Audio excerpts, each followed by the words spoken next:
Welcome to a brand new video. My name's Alex Elliott, a PGA Golf professional and top 50 world coach. Now, as a lot of you know, I've got a brand new channel called Alex ElliottI Golf Course Vlogs, where I have actually been competing. Yes, you heard me right. Now, I wanted to share with you some of the methods that I have been using to save me 3 shots last week when I played. Now, it might not sound like a lot, but 3 shots is massive. There's slightly different things I do from the tee all the way to the green, and I know some of these will be game changers for you. Let's get into it. First things first, from the tee, I have 2 tee heights. Look at these 2 down here. I've got my pink tee peg, which I class as my bombs away, hit it as far as I can, which I only use on wide open par 5s or wide open par 4s. What I'm saying is where there's not a lot of trouble where your ball's gonna land.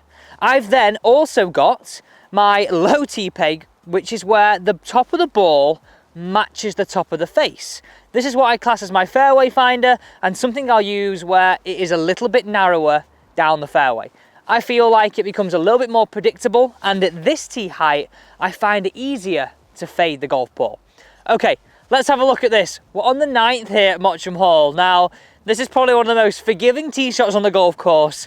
So I have decided to go with my pink tee peg here. And I'm gonna try and use that wind that's off my right hand side. Okay, let's hit this one away. So the pink tee peg is my higher one where half a ball sits above the face. Right, wind's a little off the right. Let's start it down that right and use that wind as a cushion. Whew, we do not want that back.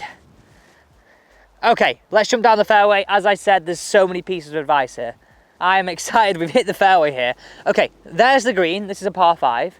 And if we spin round, this is where the tee was, just to the right of those trees and left of the thick rough. Okay, now this is gonna sound really strange, but do stick with me. I'm gonna ask you to hit a punt shot here for some good reasons. When we hit a punt shot, we tend to hit down the golf ball more, take our ball first, then create a divot.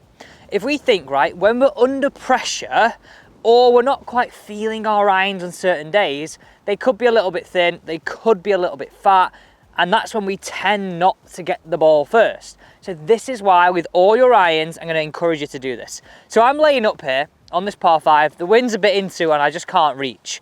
So what I'm gonna do is, first off, I've been gripping down slightly. So if I was sort of right at the top there on my normal shots, I've been going down to there, let's say an extra ½ an inch. Then taking hold of both my hands on the club. I'm moving the ball, half a ball back in the stance where it normally is. I'm putting my weight on my front side and just pulling my left foot slightly out the way. All I'm gonna do is make what I call hands to shoulder swings and really posing that front follow through, keeping my weight on my left side just to ensure I hit that ball first. And that's how I'm gonna guarantee a strike, okay? Here we go.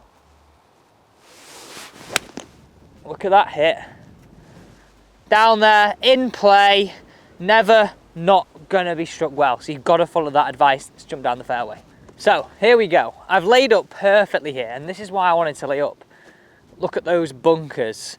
Like 1 in 10 3-wood might have got there, but if it's a 1 in 10 shot, you know, just don't bother with it. Don't bother.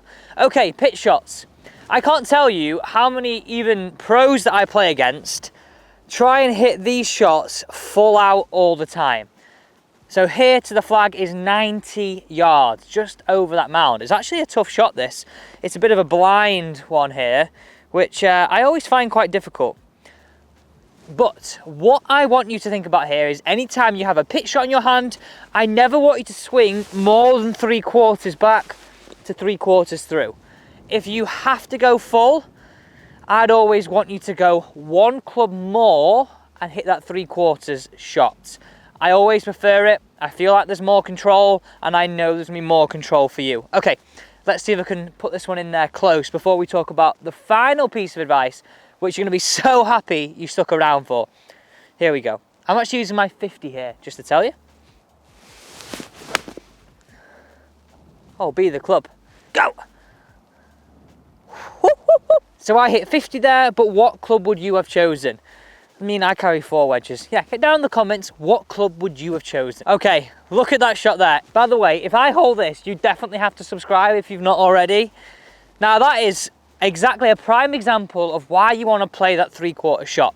Let's now talk about giving you a much better chance of holding this length of putt. No matter if it's for 3 points, no matter if it's for 2 points, just use this method. You'll feel a lot more comfortable over your putts. So what I've started doing is, and this might sound strange, but is using the line on the golf ball to set like a channel to where that ball's going to go.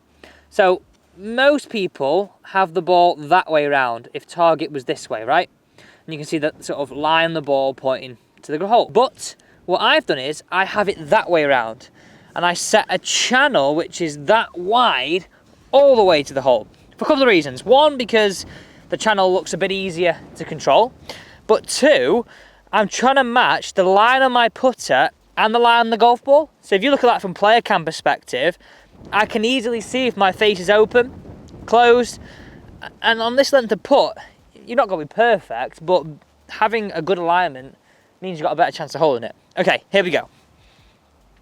No pressure now, Alex, you've really talked this up.